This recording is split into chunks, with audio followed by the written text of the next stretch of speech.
Hello, and welcome to Each On News. This video allows you to listen to 10 real-world news stories and online reactions in English. Today, we will cover the following topics. SoftBank Group achieves record first-half profit driven by AI investments. Japan posts record current account surplus in first half of fiscal 2025. Government establishes regional future strategy headquarters.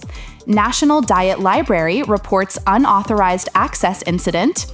Wikimedia Foundation calls on AI firms for fair use and contributions.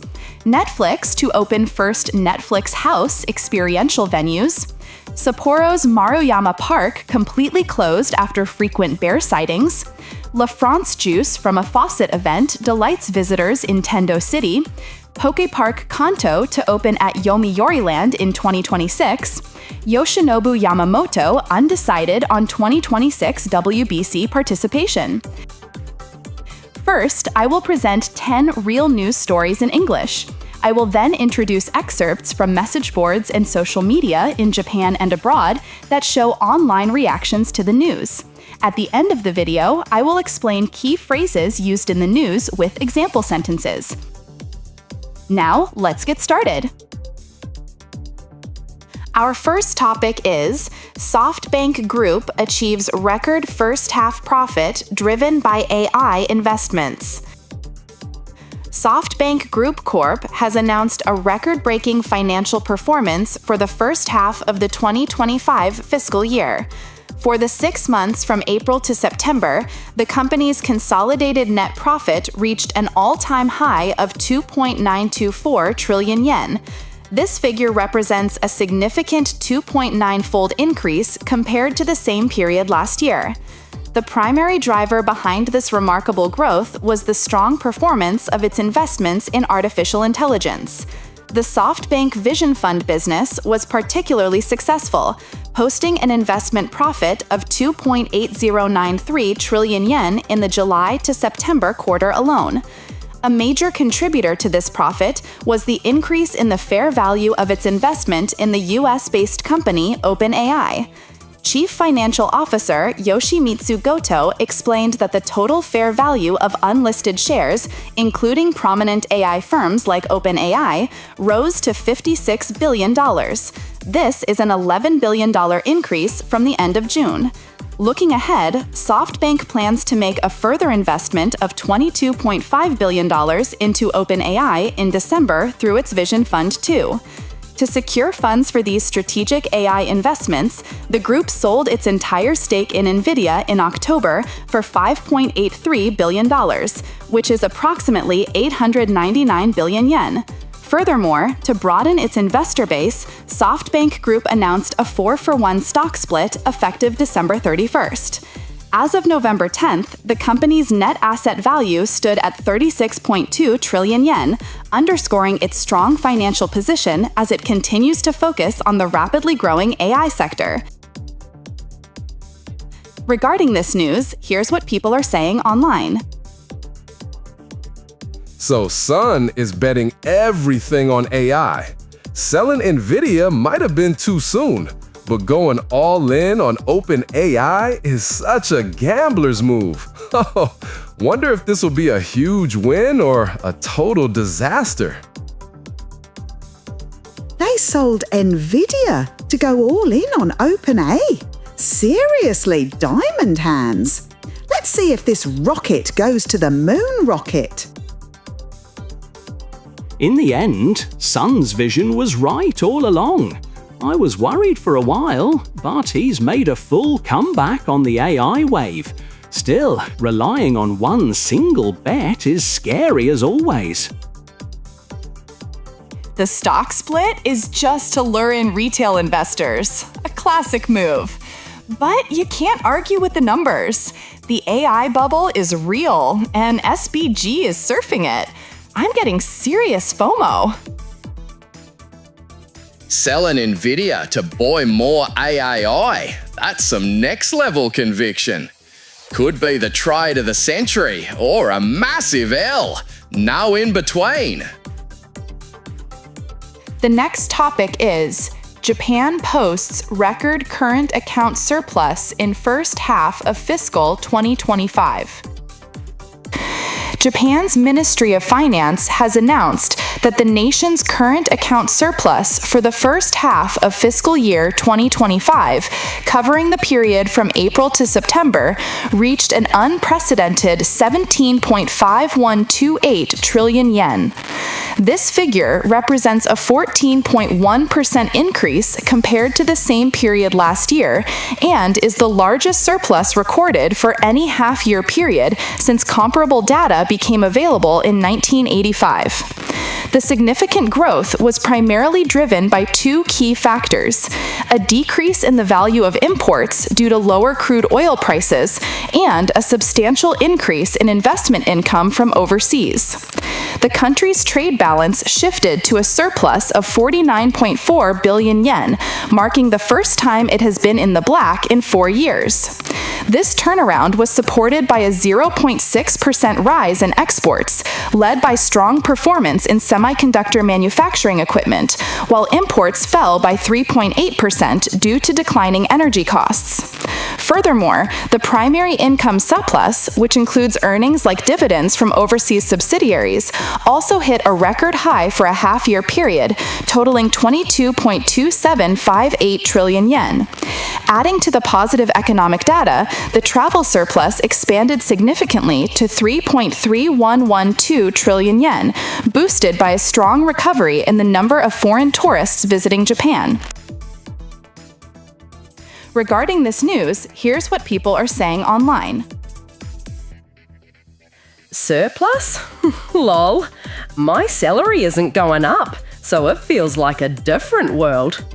This is just a money game for the big companies and the rich, isn't it?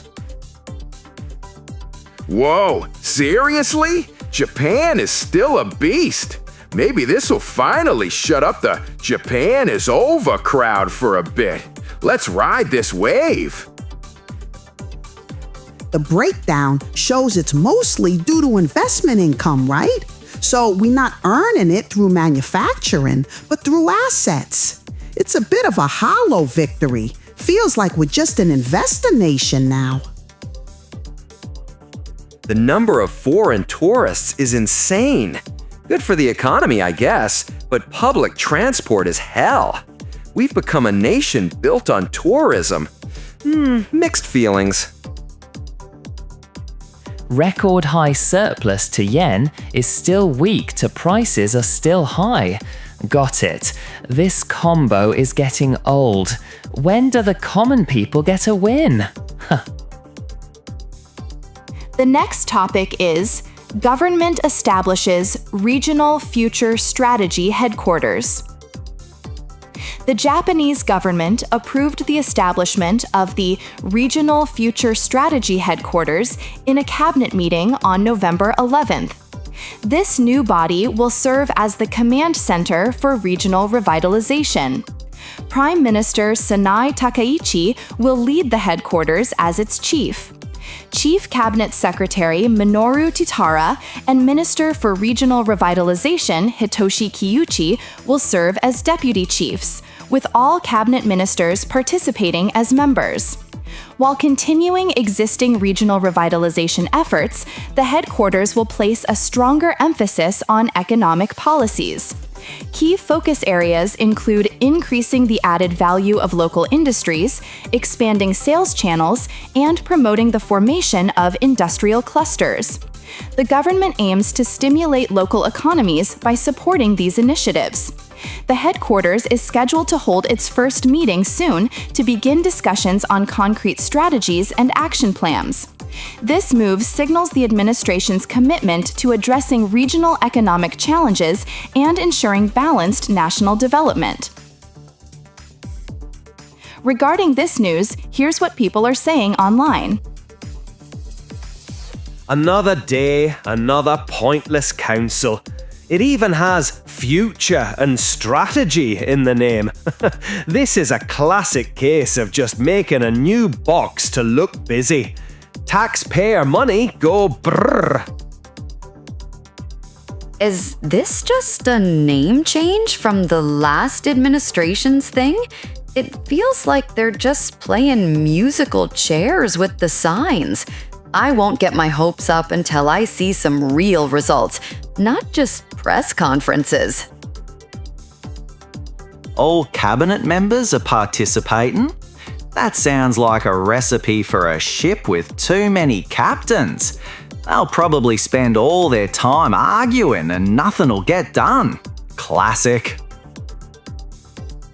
Having Takaichi-san as the chief is the only saving grace. She might actually push things through. But I'm worried the old guard in the ministries will just stonewall her. Gambare Takaichi. Regional Future is a pretty grand name. Are they going to install Gundams in every prefecture or something? Okay, jokes aside, I really hope this helps the countryside, which has been totally left behind. The next topic is National Diet Library reports unauthorized access incident. The National Diet Library of Japan has officially announced a security incident, reporting that it detected an unauthorized connection to its network on November 5th. The illegal access is believed to have originated through the network of an external vendor. In a swift response, the library took immediate action, completely shutting down all of its external network connections by the following day, November 6th. According to the library's statement, the breach was confined to a server within its development environment.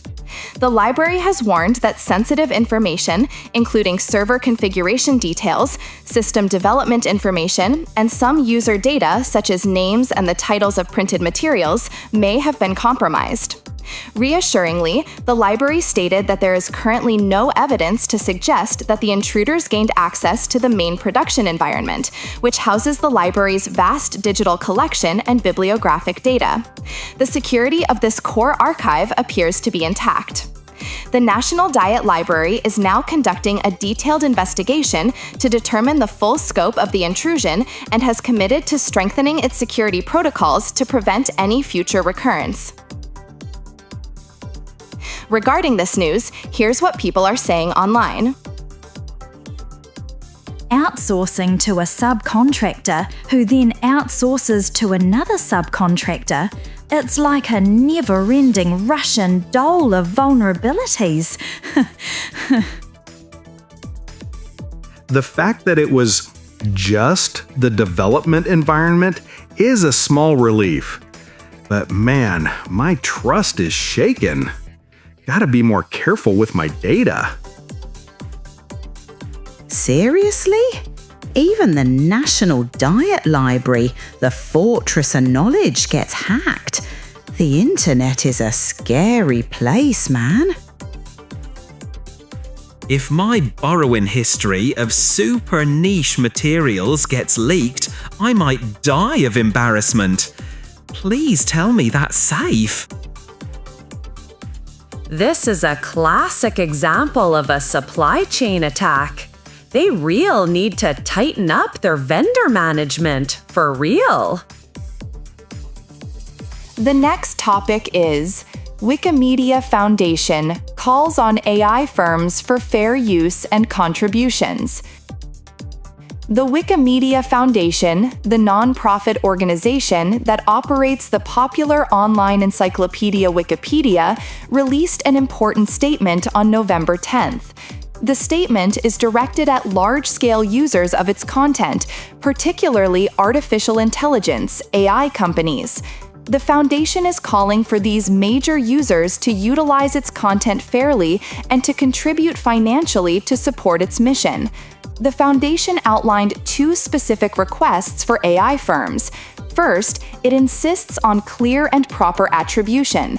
This means that when companies use content from Wikipedia, they must give credit to the source, following the rules of its Creative Commons license, known as CC-BY-SA. This ensures that the work of countless volunteer editors is correctly acknowledged. Second, the Wikimedia Foundation has asked companies to stop the practice of uncontrolled scraping. Scraping involves using automated programs to rapidly collect huge amounts of data from a website. This activity places an excessive burden on the Foundation's server infrastructure. Instead of scraping, the Foundation encourages companies to access the data through proper channels, such as their paid API service, Wikimedia Enterprise, which provides reliable access in a sustainable way. The Foundation expressed serious concerns that this uncontrolled data collection threatens the long-term sustainability of the Wikipedia community, which operates primarily on donations and the work of volunteer editors. By asking for fair use and financial support, the Wikimedia Foundation aims to ensure that Wikipedia can continue to be a reliable source of information for everyone. Regarding this news, here's what people are saying online. Feels a bit late now that they've been milked dry for AI training data, lol.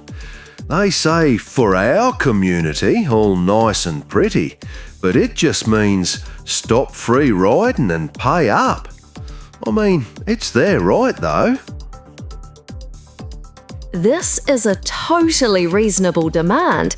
AI companies are feasting on a massive knowledge base built on the goodwill of volunteers without permission, so they should pay up. And overloading their servers with scraping is just out of line. Kinda funny seeing Wikipedia, the great aggregator of knowledge, saying, "Don't use our data." I get where they're coming from, though. Banning scraping is a given, but telling them to use the paid API might be a smart compromise. It would guarantee data quality, so it could be a win-win. The only question is the pricing.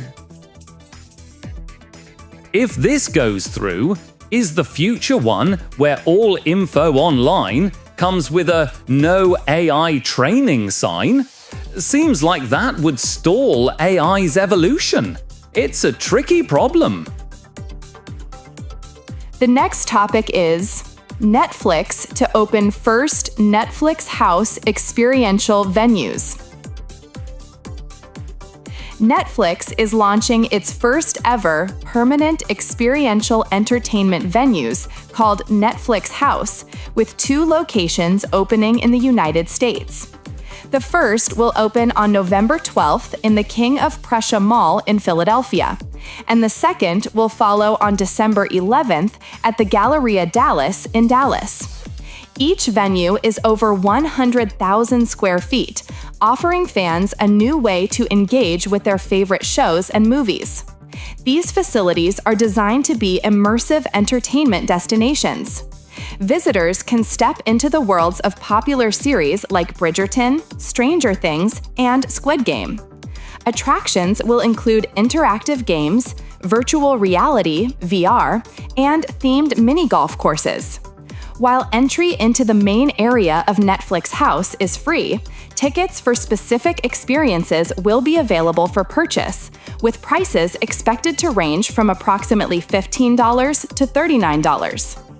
In addition to the attractions, each location will feature a themed restaurant called Netflix Bites, where guests can enjoy food and drinks inspired by various Netflix titles. There will also be retail stores selling exclusive merchandise that cannot be found anywhere else. This new venture marks Netflix's strategic move from a streaming service into physical, real-world entertainment, aiming to deepen fan engagement and create a new revenue stream. Regarding this news, here's what people are saying online. Is this gonna be another one of those things that's only cool on Instagram? I hope the actual experience is worth the ticket price, not just a bunch of photo spots. Oh my god, a real-life Squid Game experience? My wallet is not ready for this. This is gonna be epic. I'm so there. Oh, rocket. So basically, a theme park for people who'd rather stay home and watch TV. Kind of ironic, don't you think? Still, I'm curious about the food at Netflix Bites. Why only in the US at first? Come on, Netflix. We binge watch your shows in Japan too. Bring it here, and I'll be the first in line for the Stranger Things zone for real. It's a bold move to go from streaming to a physical location. Risky, but could be a huge win if they pull it off. They have enough hit shows to make it work. Let's see if this becomes the next big thing or a massive flop. The next topic is Sapporo's Maruyama Park completely closed after frequent bear sightings. The city of Sapporo has implemented a complete closure of Maruyama Park in Chuo Ward following a series of bear sightings and the discovery of bear tracks in the area. The shutdown is scheduled for a 14-day period from November 10th to November 24th. This decisive measure prioritizes public safety above all else. During this period, all 17 entrances to the popular park will be sealed, and all internal facilities, including parking lots and public restrooms, will be inaccessible to the public. Officials have stated that this is the first time the park has been fully closed due to bear activity. The action was prompted by multiple reports from citizens and the confirmation of footprints in the snow, indicating a bear was actively moving through the park and surrounding neighborhoods. While the park itself is closed, the adjacent Maruyama Zoo is expected to continue its normal operations. However, visitors are being strongly advised to exercise caution in the areas surrounding both the zoo and the park. This incident highlights a growing concern in Hokkaido and other parts of Japan, where encounters between humans and wild bears in urban settings are becoming more frequent. The city will continue to monitor the situation closely to ensure the area is safe before reopening the park to the public. Regarding this news, here's what people are saying online. Kuma-san is taken over. This is some real-life Goldie Kamuy stuff. Lol. Guess the humans are the ones getting kicked out. Closing the whole park is such an overreaction. Just put up some signs. What are people supposed to do for their morning walks? They're treating us like kids. Seriously scary. Moyamona Park is basically in the middle of the city. A bad air is just terrifying. I'm glad they're closing it. Safety first. The bear is probably just looking for food before hibernating. Poor thing. There's no food in the mountains, so it has to come down to the city. I hope they don't kill it. Lol, the zoo is still open, but the park next to it is closed? The bear's probably thinking, why didn't they invite me to the party next door? The next topic is La France Juice from a Faucet event delights visitors in Tendo City. A unique and charming event was held in Tendo City, Yamagata Prefecture, to celebrate the launch of a new product.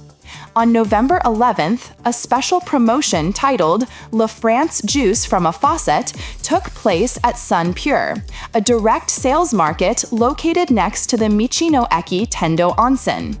The event, which ran for a limited time from 10 a.m. to 1 p.m., was organized to commemorate the release of Yamagata La France 2025, a new 100% straight fruit juice.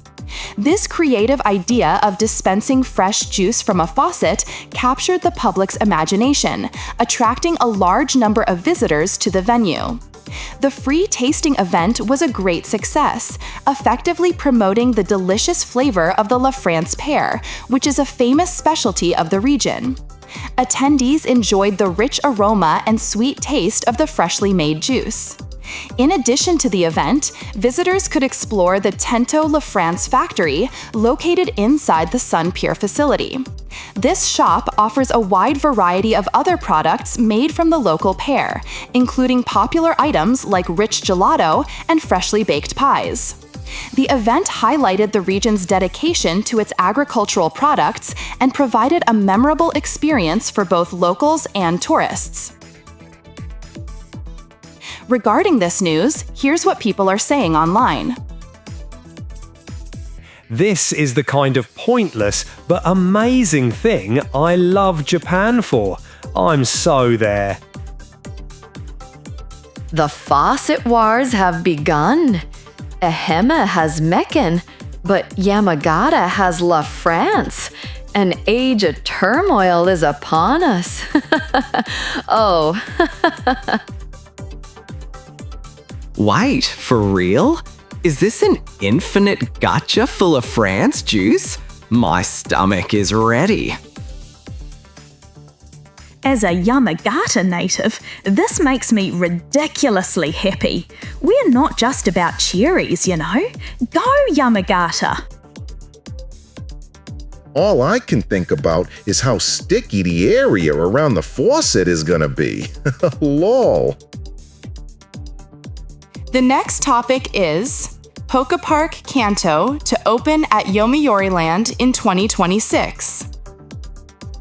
A new theme park, Poke Park Kanto, is scheduled to open within the Yomiuri Land amusement park in Tokyo on February 5th, 2026. This project is a joint venture by the Pokemon Company, the Yomiuri Shimbun newspaper group, and Yomiuri Land. The park is inspired by the Kanto region, the setting of the original Pokemon Red and Pokemon Blue video games. Covering a large area of approximately 2.6 hectares, Poke Park Kanto will feature two distinct zones. The first is Pokemon Forest, a lush, natural environment where visitors can walk along trails to discover and observe over 600 different Pokemon in a habitat-like setting. The second area, Kayatsuri Town, will be a vibrant town square with various attractions, shops, and entertainment. This area will host attractions such as Pika Pika Paradise and an Eevee-themed merry-go-round called VV Voyage. It will also feature a Pokemon Center and a gym for stage shows and events. The park aims to offer an immersive experience where fans can feel like they have stepped directly into the world of Pokemon. Ticket sales for the initial opening period will be conducted through a lottery system. The application period for the lottery is set to begin at 6 p.m. on November 21st, 2025, for park entries between February 5th and March 31st, 2026. This unique park combines the natural landscape of the Tama Hills with the beloved world of Pokemon, creating a highly anticipated destination for fans of all ages from around the world. Regarding this news, here's what people are saying online. A God-tier park is born, not a God-tier game. This is gonna be epic. I'm so there. It's total geezer bait for us Gen 1 folks. My inner child is crying tears of joy. The ticket lottery is gonna be a bloodbath. Scalpers don't even think about it. My wallet-kun is already on the verge of death, but for Pokemon, it's an honor. Wait, isn't Yomiuri kinda far? Well, I guess I'd even go to the distortion world for this. The last topic is Yoshinobu Yamamoto undecided on 2026 WBC participation. Following a spectacular season capped by winning the Most Valuable Player award in the 2025 World Series, celebrated pitcher Yoshinobu Yamamoto is remaining non-committal about his participation in the upcoming 2026 World Baseball Classic, WBC. His remarkable performance throughout the season and playoffs has placed him at the center of attention, with fans eagerly anticipating his next move on the international stage. During a press interview conducted after his team's triumphant championship parade, Yamamoto was directly asked about his intentions for the prestigious global tournament. Instead of confirming his involvement, he offered a cautious response, stating, "I want to rest for a while and then think about it." This statement clearly indicates that his immediate priority is to recover from the grueling demands of a long and successful baseball season. The physical and mental fatigue accumulated is significant, and Yamamoto has expressed his desire to prioritize a period of rest and recuperation before making any commitments for the following year. The 2026 World Baseball Classic is a highly anticipated event that brings together the best players from around the globe. The tournament is officially scheduled to take place from March 5th to March 17th.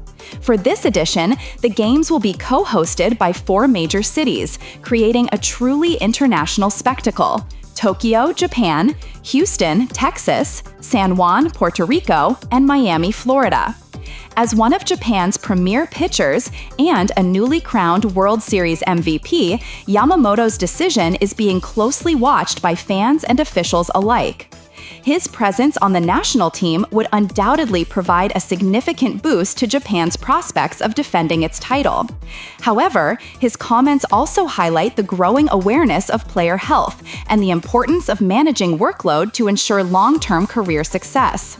For now, the baseball world must patiently wait for his final decision, which will come only after he has taken a well-deserved break. Regarding this news, here's what people are saying online. Yamamoto hasn't decided on the WB yet. Well, can't blame him after winning the World Series MVP.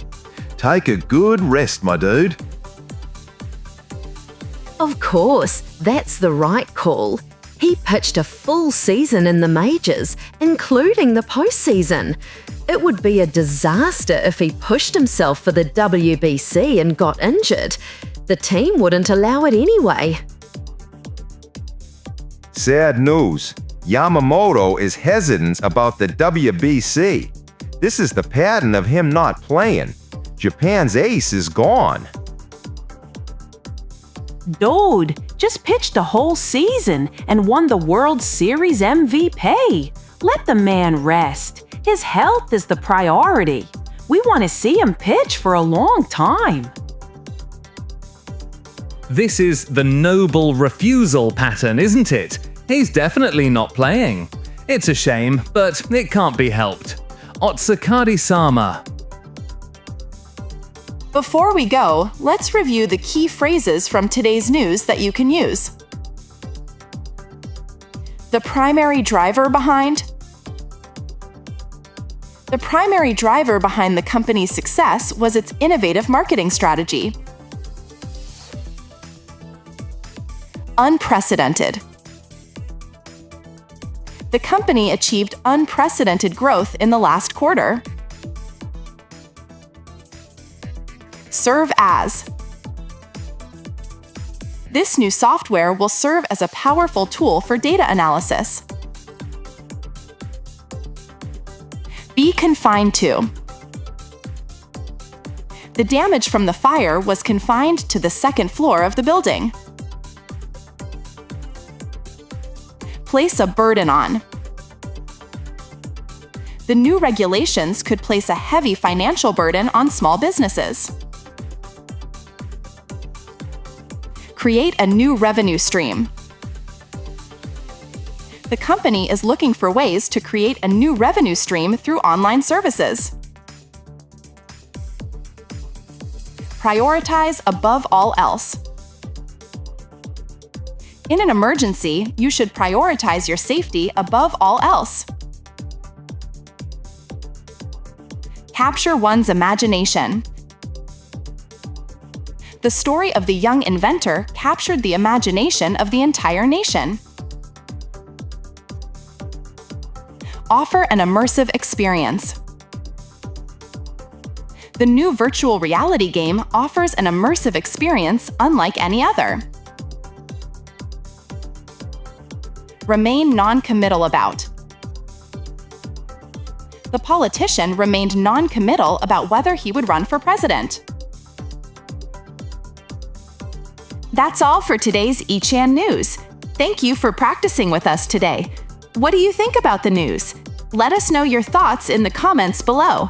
If you found this useful, please like, subscribe, and hit the notification bell. We'll see you tomorrow.